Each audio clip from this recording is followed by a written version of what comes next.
Hello everybody, my name is Hope and welcome back to my channel. I like musicals, they're a big part of my life. Today we're going to be talking about the cursed production that was Spider-Man Turn Off the Dark. Now, superhero movies have never been something that I've been like super into, but recently I rewatched all of the Spider-Man movies apart from the brand new one. So I've seen Spider-Man 1, 2 and 3, The Amazing Spider-Man 1 and 2, Spider-Man Homecoming and Spider-Man whatever the other one is that isn't No Way Home. Far From Home, is that it? Anyway, and I really liked them. I enjoyed them all, they were all fine. And I had never really thought about Spider-Man Turn Off the Dark because all I knew was that it was a cursed production and that no one should ever speak of it again. But before I get into talking about this musical and why it just failed massively, please remember to like and subscribe if you like it, like my content. Remember you can follow me on all my social medias here, which is xHopeWilson, X on Instagram, HopeWilson45 on TikTok, and Hope Wilson with 2 A's and an underscore on Twitter. Also remember that my subscribe count is really low and it's really embarrassing every time I see it. It's like 90% of people that watch my videos aren't subscribed. And the fact that I get like 30 views a video, I mean, that says a lot, you know, people must really not like me.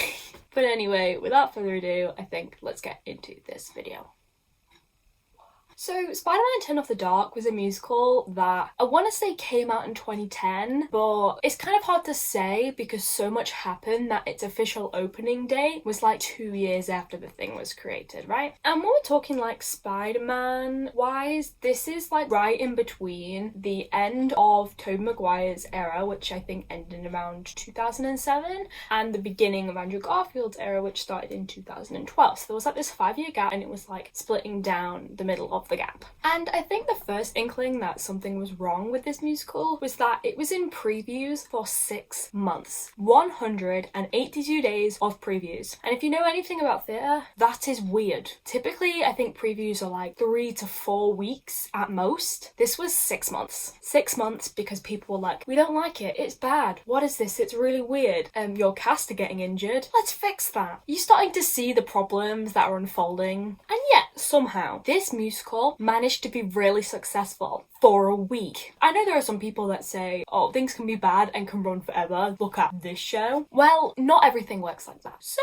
the show ended up premiering, and when I say premiering, I mean out of previews, like officially, on January 1st, 2012, and it held the box office record for Broadway. It got taken over later in the year, but it took in $2.941 million in 9 performances. 9 performances. I mean, that really speaks volumes about the Marvel fan base and how big it is, because that is crazy. Absolutely crazy. It did end up getting taken over by Wicked, which just shows that theatre kids prevail, we are the bears. But 2.941 million in 9 performances. Absolutely insane. But a big problem that arose out of many a problem with this show is one, that it was really, really expensive. You had Spider-Man swinging and doing stunts, and just the sets and the costumes were all very, very expensive and not that profitable. And also, apparently, the book and score aren't that good, which, you know, for a musical is quite important. So the music of the show is actually by 2 Irish artists. One is called Bono, who you may have heard of. I couldn't name a single song by Bono, but I have heard of him. And also The Edge, who I've also heard of and also couldn't tell you a single thing that they did. So that kind of speaks volumes in that regard for how much they know about musical theatre. It was actually once described as one of the most complex shows ever because it had 27 aerial sequences in the show. I'm not gonna lie, this is based off the 2002 original Spider-Man movie. I don't think there are 27 aerial sequences in that first film. You didn't need 27, you needed about 3, maybe even less. Maybe that would have made your life so much easier and just better for everyone, especially the people that got injured. The show also never had any out-of-town tryouts, which again, if you know anything about theatre,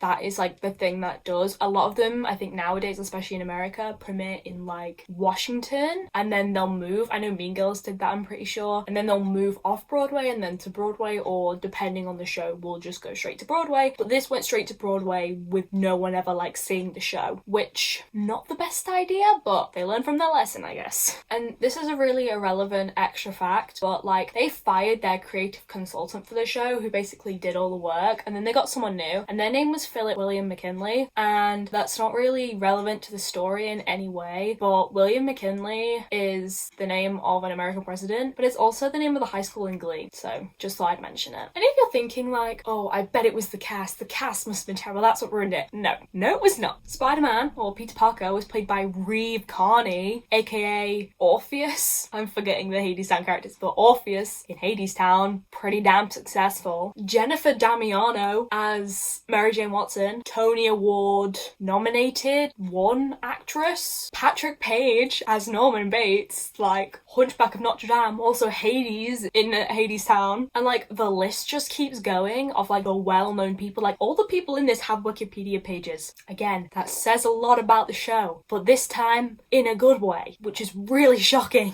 And honestly, like the fact that this cast did this train wreck of a musical, honestly shocking. People thought this was going to be successful and it wasn't.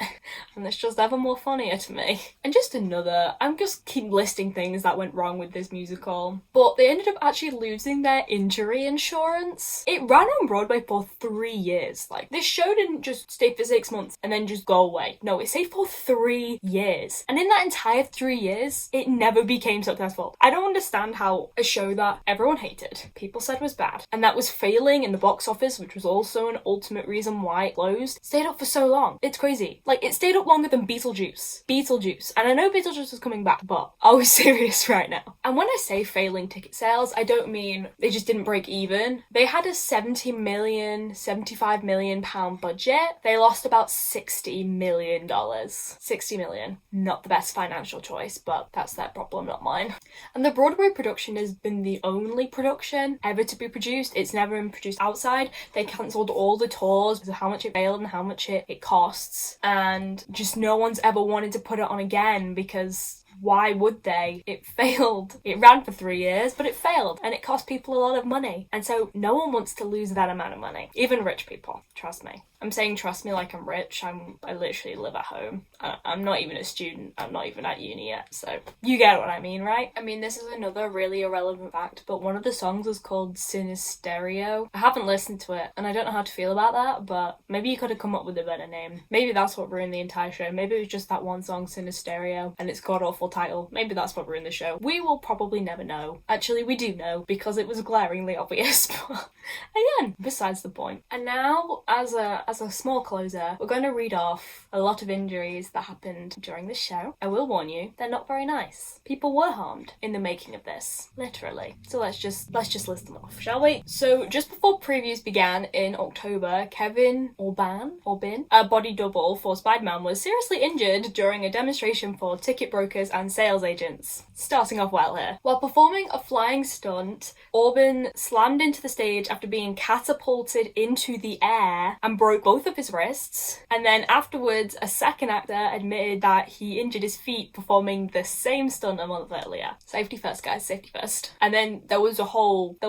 inspection of the entire flying rig because injuring people is not a goal in multiple ways than one. You can think about it that way. And that applies to a lot of things. Maybe ever think about that. Also, Bono, if you remember I mentioned Bono before, one of the writers of the music. The New York Times essentially said that the show was chaotic, dull, and a little silly, and Bono agreed. He was like, yeah, you're not wrong. So that's funny too. Natalie Mendoza, a lead actress in the musical, was hit in the head by a piece of equipment, hanging from a rope during the first preview performance. When I say hit in the head, like she got a concussion from it, and she had to leave the production for 2 weeks. And then she ended up leaving it permanently, and yeah, I honestly don't blame her. Then just a few weeks after that happened, Chris Tierney, I don't know how to pronounce any of these people's names, so I'm sorry. You're part of a cursed production, you get a cursed pronunciation of your name, I guess. He was an actor that played Spider-Man, I'm assuming just like in like the stunt part, I guess. He fell 20 to 30 feet while performing an aerial stunt, and it was a near-death accident. Near death. And he broke vertebrae and ribs and fractured his elbow and his skull and his scapula and, you know, internal bleeding too. So he really just got the whole shebang of injuries from this show. And it still ran for 3 years. And then during the 6-month preview period, like all of these injuries are in the previews. The show hasn't even gone out yet. This is in the previews. And the person who replaced Natalie Mendoza, the one who got the concussion, she got injured in a battle sequence on stage and became the fifth cast member to sustain an injury since the show began, and it's still opened. Like, I'm sorry, I really don't understand how this show could get away with injuring so many of its castmates and then running for 3 years.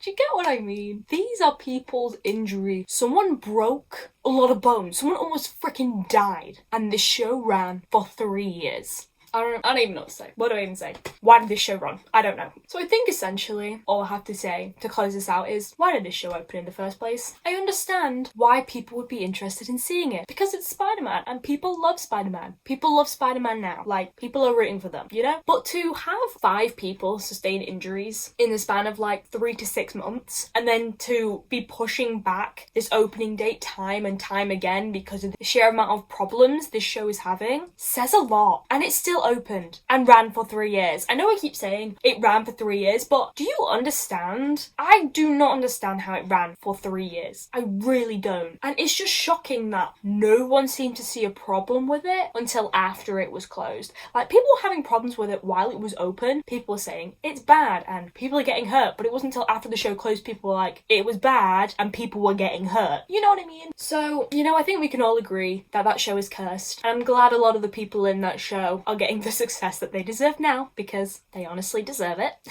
But I think that's all I have to say on the cursed production that was Spider-Man Turn Off the Dark. So if you like this video, remember you can like it, subscribe down below if you feel like it. Remember, you can do all the fun stuff. Please make this percentage smaller, because it's just embarrassing every time I look at it, honestly. But thank you so much for watching. Keep enjoying musicals as much as me, and I will see you in the next one.